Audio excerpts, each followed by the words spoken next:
most likely.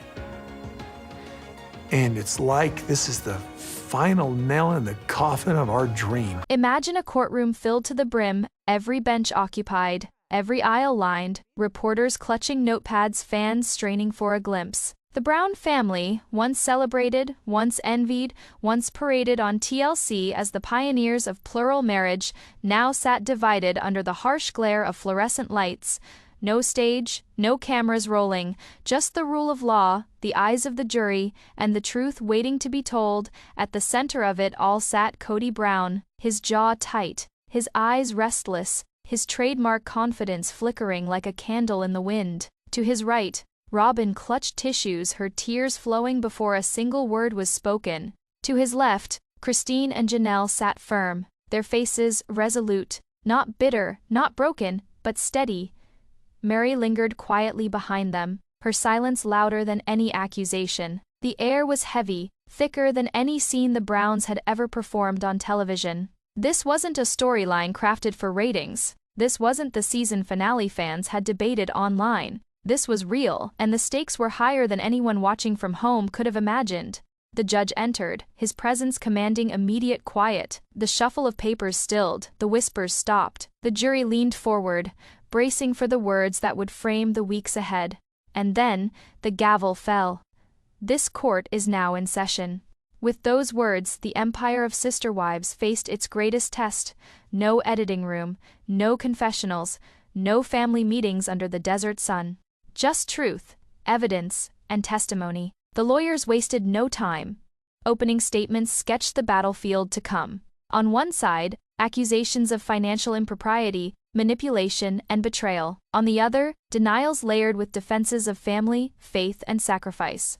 But even in these first moments, it was clear, the Browns were no longer one family. They were opponents in a war fought not with words of love, but with evidence and receipts. Christine's attorney painted her as a woman silenced too long, finally stepping into the light. Janelle's counsel emphasized her role as the practical one, the wife who saw the cracks before the collapse. And as for Cody and Robin, their defense clung to loyalty, insisting the accusations were exaggerations, misunderstandings twisted into attacks. The jury listened, the audience held its breath, and the world beyond those walls, the fans, the skeptics, the network executives, waited for the first bombshell to drop.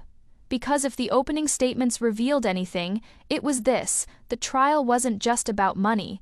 It wasn't just about betrayal. It was about rewriting the legacy of sister wives. And the Browns, once bound together by faith and television contracts, now sat on opposite sides of the courtroom, staring across a divide too wide to ever close again. The silence that followed wasn't peace. It was the calm before the storm. The storm begins as the first witness steps forward and secrets the Browns thought would stay hidden behind closed doors are read aloud for the world to hear.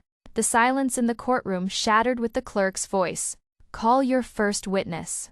All eyes turned toward the back of the room as the doors opened. A figure stepped forward, calm, steady, carrying more weight than anyone in the family had expected. This was no stranger, no outsider with second-hand gossip. This was someone who had lived inside the Browns' world, someone who had seen behind the curtain. The first witness was sworn in, hand raised, oath spoken. And with those few words, "I swear to tell the truth," the story the Browns had built for over a decade began to crack.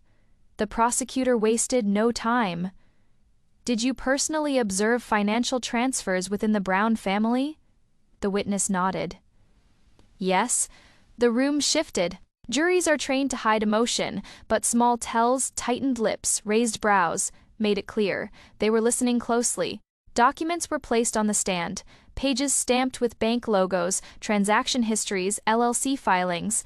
To some, they looked like ordinary paperwork, but to those who had followed the family's story, they were dynamite. The transfers told a story the show never did. Money flowing out of the so-called family pot into private accounts, shielded behind unfamiliar company names. Accounts controlled not by all, but by a select few, who had access, the prosecutor pressed. "Cody and Robin," the witness replied, voice steady.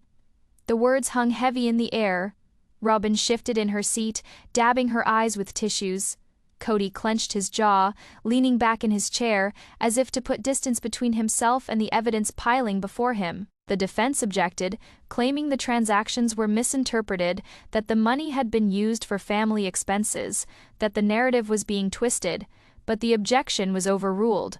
The documents remained in evidence. The jury remained focused. What made this testimony so devastating wasn't just the numbers, it was the clarity. For years, viewers debated whether Christine and Janelle's suspicions were paranoia or truth. For years, Robin's tears and Cody's bluster clouded the picture. But here, under oath, the numbers spoke louder than any tear or outburst ever could. The first witness left the stand. The courtroom buzzed with whispers, stifled by the judge's gavel, but the damage was done. The Browns' carefully polished narrative had taken its first fatal blow. And this was only the beginning. Because if the first witness revealed where the money went, the next would reveal how loyalty and power within the family were bought, sold, and punished. Testimony uncovers the conversations behind closed doors, the moments when loyalty was rewarded with cash and questioning Cody meant exile. The courtroom settled once more as the next witness took the stand. A former insider, someone who had sat in family meetings, shared dinners, and overheard conversations never meant for public ears. The oath was given. The questions began. The attorneys for Christine and Janelle watched closely, their faces calm, but their eyes sharp. What was said in those discussions? The witness hesitated only for a breath before speaking. Cody would talk about loyalty. He would say that those who supported his decisions, those who followed his lead, would be taken care of financially. And those who didn't, they'd be cut off. The words fell like a hammer. Inside the courtroom, heads turned toward Cody. His expression hardened, his lips pressed into a thin line. Robin's eyes dropped to her lap, tissues clenched in her fist. The prosecutor continued. So you're saying financial support was tied directly to obedience? Yes, the witness confirmed. It wasn't about need, it was about control. If you questioned Cody, money disappeared. If you obeyed, money flowed. The jury scribbled furiously. The defense rose, objecting, claiming hearsay, exaggeration, bitterness, but the judge overruled. The testimony stood, documents followed, notes from family meetings, text messages, bank records that aligned with the witness's words, instances where Christine and Janelle questioned the finances, only to find support withdrawn. Instances where Robin defended Cody and new expenses were suddenly approved. It was no longer speculation, it was a pattern. And the impact was crushing. On television, disagreements had been painted as drama, arguments over holidays, over homes, over love. But here, in the courtroom, those disagreements looked different. They weren't just emotional spats. They were battles for survival in a system designed to reward silence and punish resistance. Christine sat still, her jaw tight but her gaze unwavering. Janelle crossed her arms, her face calm but her posture resolute. For them, this was vindication, proof of what they had lived through. Finally laid bare for the world to see, the jury's eyes shifted again. Sympathy that might have once leaned toward Cody and Robin was slipping away. Piece by piece, the FAA was falling apart, and the Browns, who had built an empire on the idea of unity, now stood exposed as a family fractured by power, control, and money. The witness stepped down, the echoes of their words still heavy in the air. But the storm wasn't slowing. The trial digs deeper, not just into money, but into the emotional toll. Testimony reveals how years of control left scars that no financial account could measure. By the fourth day of testimony, the courtroom had changed. The initial curiosity was gone. In its place was a heaviness that hung in the air, a recognition that this case wasn't just about dollars and cents, it was about damage. The next witness was called, a family counselor who had once worked closely with the Browns. Their role originally was to help mediate disputes, to guide a family torn between loyalty and resentment. But now their words became evidence. The oath was sworn. The questions began. What did you observe in your sessions with the Brown family? The counselor's voice was calm but steady. I observed patterns of manipulation. There were repeated cycles where concerns raised by certain wives were dismissed, minimized, or redirected. When Christine expressed loneliness, her feelings were reframed as weakness. When Janelle raised concerns about finances, she was told she was being ungrateful. Meanwhile, when Robin expressed emotion, her concerns were validated and addressed immediately. The imbalance was clear. The jury scribbled notes. Observers exchanged glances. The pattern was undeniable. Christine's attorney rose. "In your professional opinion, what effect did this imbalance have?" The counselor took a breath. Over time, it created emotional harm, feelings of isolation, self-doubt, and betrayal. The system was structured in a way that left certain wives silenced, while others were elevated. The defense objected, too broad, too speculative, but the judge allowed it. The testimony stood. The courtroom atmosphere thickened. This wasn't about bank accounts anymore. It was about the scars left behind. Christine dabbed at her eyes, not with the desperation of television tears, but with the quiet ache of recognition. Janelle sat still, her lips pressed together, her silence saying more than words. Mary looked down, her face unreadable, but her stillness radiated years of endurance. Cody shifted in his chair, his frustration clear. His attorney whispered urgently in his ear, but his jaw remained tight. Robin wept quietly, but the tissues seemed smaller against the weight of what was being revealed. The jury's perception shifted yet again. This wasn't just financial misconduct, it was emotional neglect. A betrayal of trust deeper than money could measure, and for the first time, the courtroom understood that the trial wasn't only about what the Browns did with their resources, it was about what they did to each other. The gavel struck, signaling a recess, but no one moved quickly. The weight of testimony lingered in the air like smoke after a fire. The storm intensifies as the nanny, aunts hidden in the background, steps into the spotlight, delivering testimony that changes the entire trajectory of the trial. When the judge called the next witness, the air in the courtroom shifted. Reporters leaned forward, pens ready. Even the jury sat straighter, sensing what was coming. The doors opened, and in walked a familiar face, though not one often seen on television. She was the figure in the background, the quiet presence in the Browns' home, the person who witnessed more than cameras ever caught. The nanny, her name was called. She was sworn in, and with her oath the trial crossed a line the Browns had prayed would never be crossed. The private world behind the show was about to become public record. The prosecutor began simply, "Please state your name and your role with the Brown family." "My name is Mindy Jessup. I worked as a nanny for Cody and Robin Brown."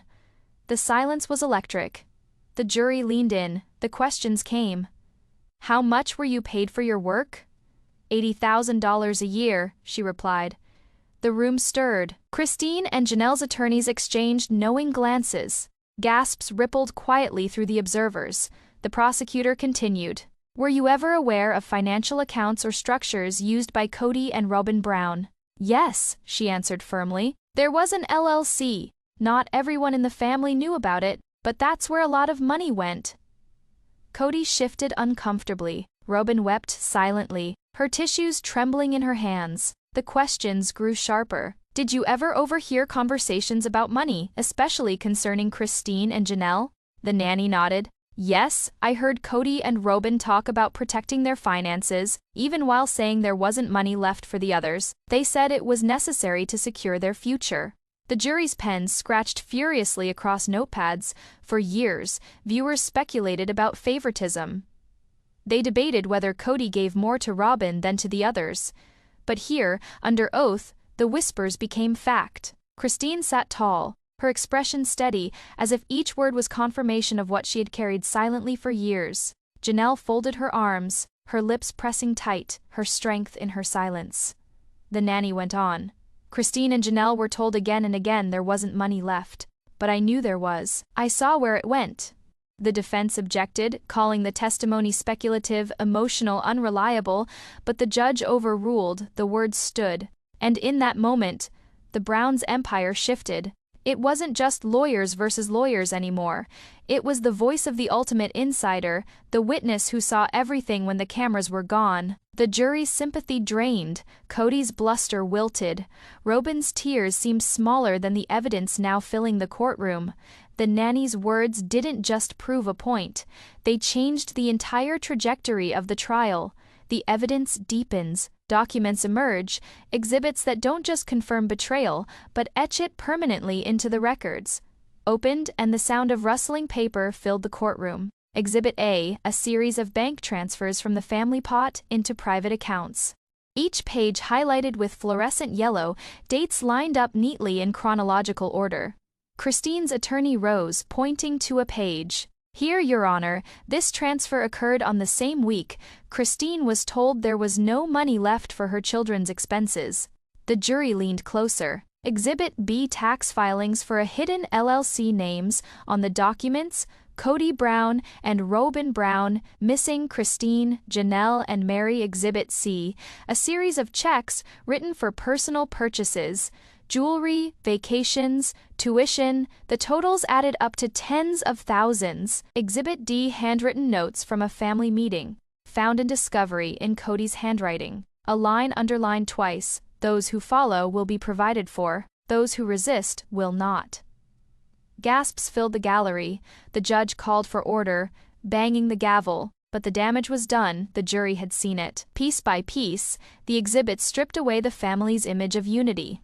The Brown story of sacrifice collapsed under the weight of receipts and signatures. Christine sat taller, Janelle's jaw clenched, but her eyes glistened, not with defeat but with vindication. Mary remained still, her face unreadable, the pain of years echoing in her silence. Cody stared at the table, his attorney whispering frantically in his ear.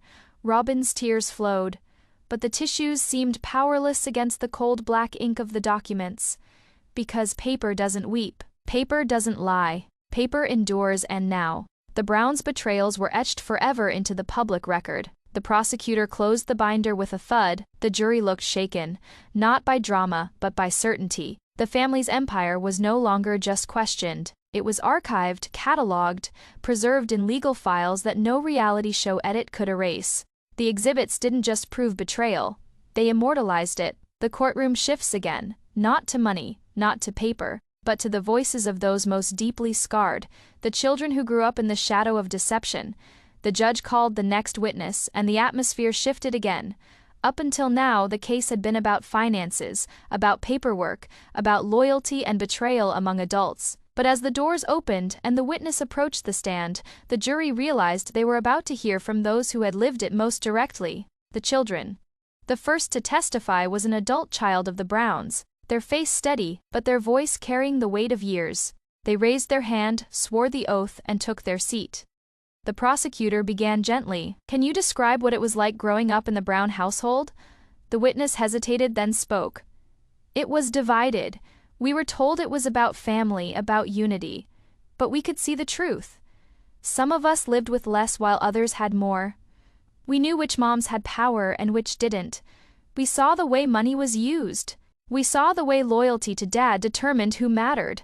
The words landed heavily. The prosecutor pressed on. "Did you ever hear conversations about finances?" "Yes. I remember Mom asking about help for school expenses. She was told there wasn't enough. But then we'd hear about trips, new things for Robin's kids, and money being spent like there were no limits. It was obvious to us. We just couldn't say it out loud." The defense objected, claiming exaggeration, but the jury wasn't looking at the attorneys. They were watching the child, grown now, but carrying the scars of growing up in a system built on control. Anna, their child, testified. Their words were quieter, but just as sharp. It wasn't just about money. It was about love. If you did what Dad wanted, you got his attention.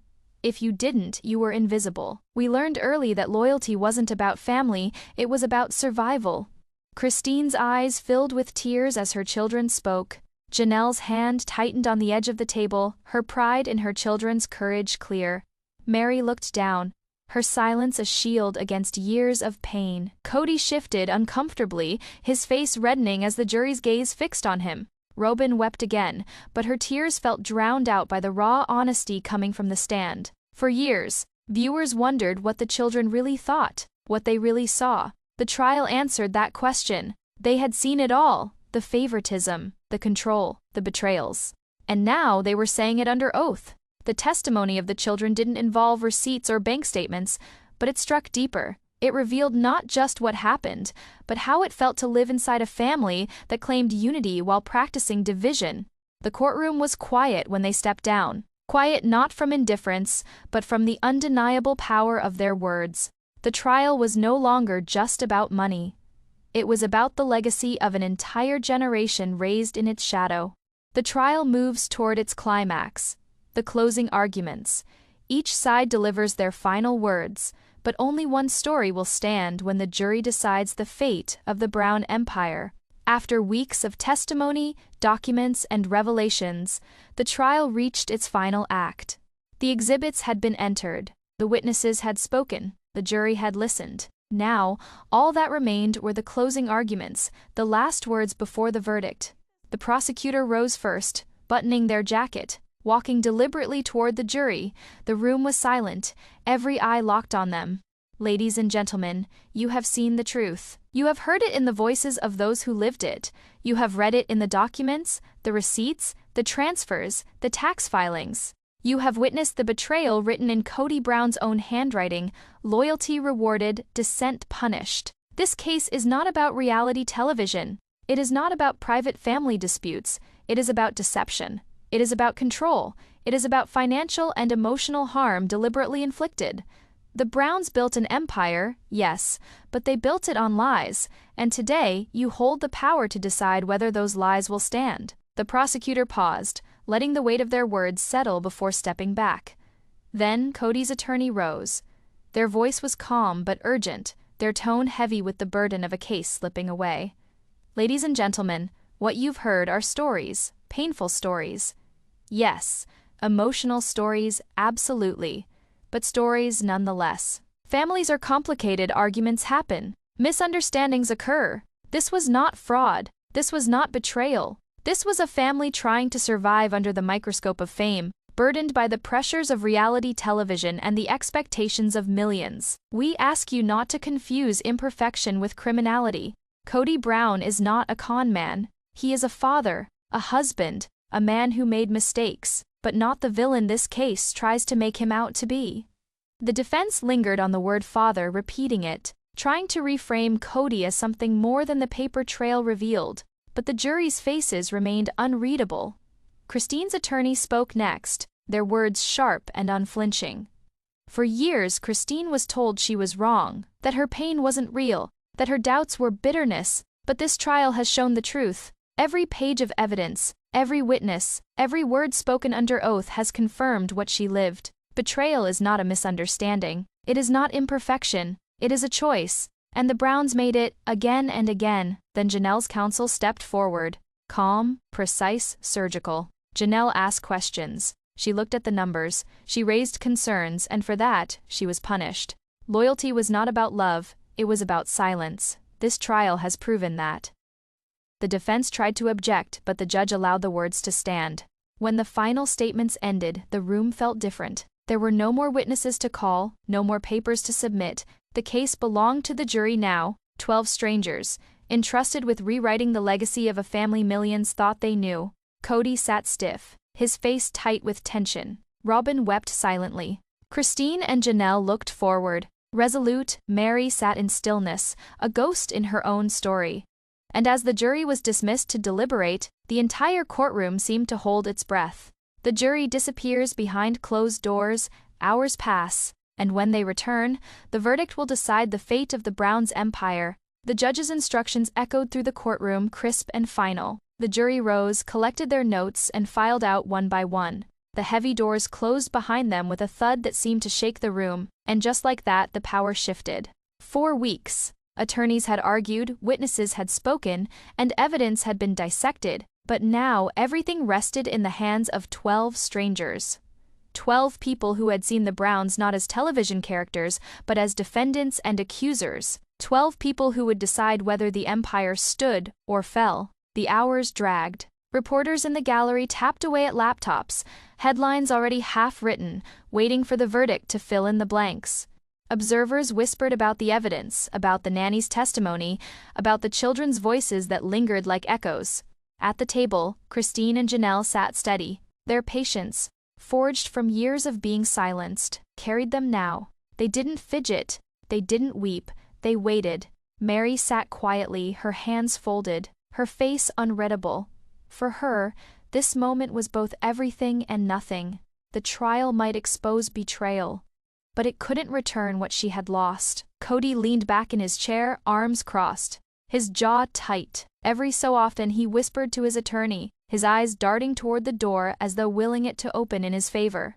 Beside him, Robin dabbed her eyes, her tissues piling higher with each passing hour. Whispers spread through the courtroom. Would the jury return quickly, signaling a clear decision, or would they deliberate for days, lost in the complexity of family and finance?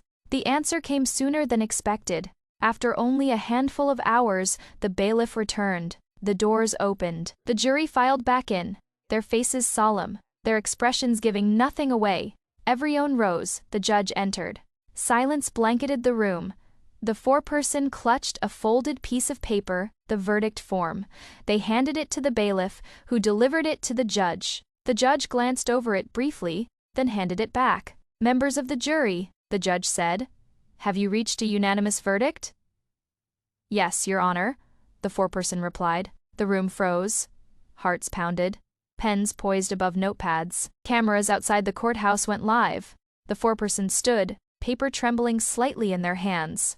In the case of Brown versus Brown, the silence was unbearable. The verdict is read, and the Brown family empire is forever changed. The foreperson held the paper in their hands, the weight of weeks condensed into a few short lines. The room was so silent the sound of a throat clearing echoed like thunder. "In the case of Brown versus Brown," the foreperson began, voice steady, "we, the jury, find..." Every eye locked forward. Christine sat still, her hands folded tightly in her lap. Janelle's gaze never wavered, fixed on the foreperson as though bracing herself for confirmation of what she already knew. Mary stared down at the table, her silence a shield. Cody leaned forward, his lips pressed together, his eyes burning with tension. Beside him, Robin clutched his arm, tissues trembling in her hand. "We find that financial impropriety occurred." Gasps broke through the gallery. The judge banged the gavel for order. The foreperson continued. "We find that the emotional harm caused was significant." Christine's eyes closed for a moment, as if the words were both vindication and burden.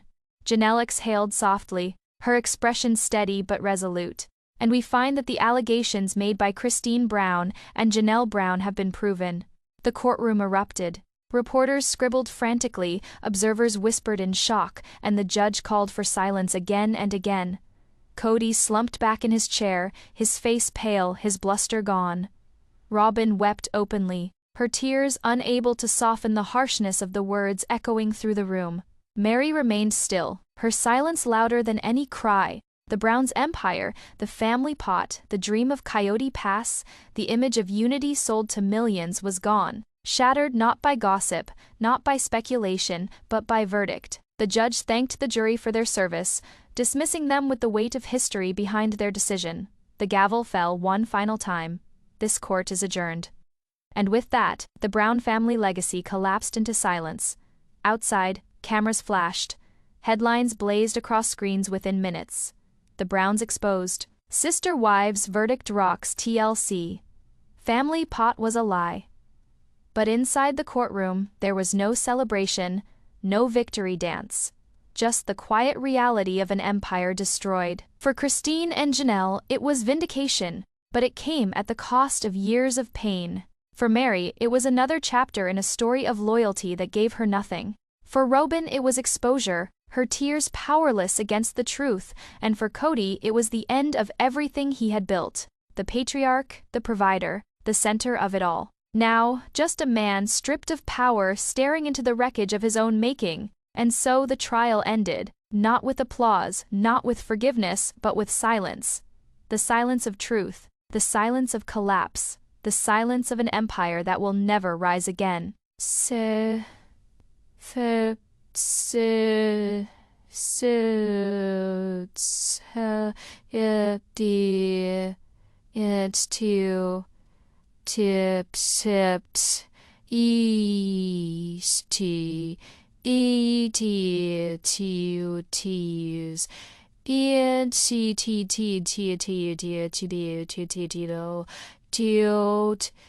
The foreperson held the paper in their hands, the weight of weeks condensed into a few short lines. The room was so silent, the sound of a throat clearing echoed like thunder. "In the case of Brown versus Brown," the foreperson began, voice steady, "we, the jury, find." Every eye locked forward. Christine sat still, her hands folded tightly in her lap. Janelle's gaze never wavered, fixed on the foreperson as though bracing herself for confirmation of what she already knew. Mary stared down at the table, her silence a shield. Cody leaned forward, his lips pressed together, his eyes burning with tension. Beside him, Robin clutched his arm, tissues trembling in her hand. We find that financial impropriety occurred. Gasps broke through the gallery, the judge banged the gavel for order. The foreperson continued. We find that the emotional harm caused was significant. Christine's eyes closed for a moment, as if the words were both vindication and burden. Janelle exhaled softly, her expression steady but resolute. And we find that the allegations made by Christine Brown and Janelle Brown have been proven. The courtroom erupted. Reporters scribbled frantically. Observers whispered in shock, and the judge called for silence again and again. Cody slumped back in his chair, his face pale, his bluster gone. Robin wept openly, her tears unable to soften the harshness of the words, echoing through the room. Mary remained still, her silence louder than any cry. The Browns' empire, the family pot, the dream of Coyote Pass, the image of unity sold to millions, was gone, shattered not by gossip, not by speculation, but by verdict. The judge thanked the jury for their service, dismissing them with the weight of history behind their decision. The gavel fell one final time. This court is adjourned. And with that, the Brown family legacy collapsed into silence. Outside, cameras flashed, headlines blazed across screens within minutes. The Browns exposed. Sister Wives' verdict rocks TLC. Family pot was a lie. But inside the courtroom, there was no celebration, no victory dance, just the quiet reality of an empire destroyed. For Christine and Janelle, it was vindication, but it came at the cost of years of pain. For Mary, it was another chapter in a story of loyalty that gave her nothing. For Robin, it was exposure, her tears powerless against the truth. And for Cody, it was the end of everything he had built. The patriarch, the provider, the center of it all. Now, just a man stripped of power staring into the wreckage of his own making. And so, the trial ended. Not with applause, not with forgiveness, but with silence. The silence of truth. The silence of collapse. The silence of an empire that will never rise again.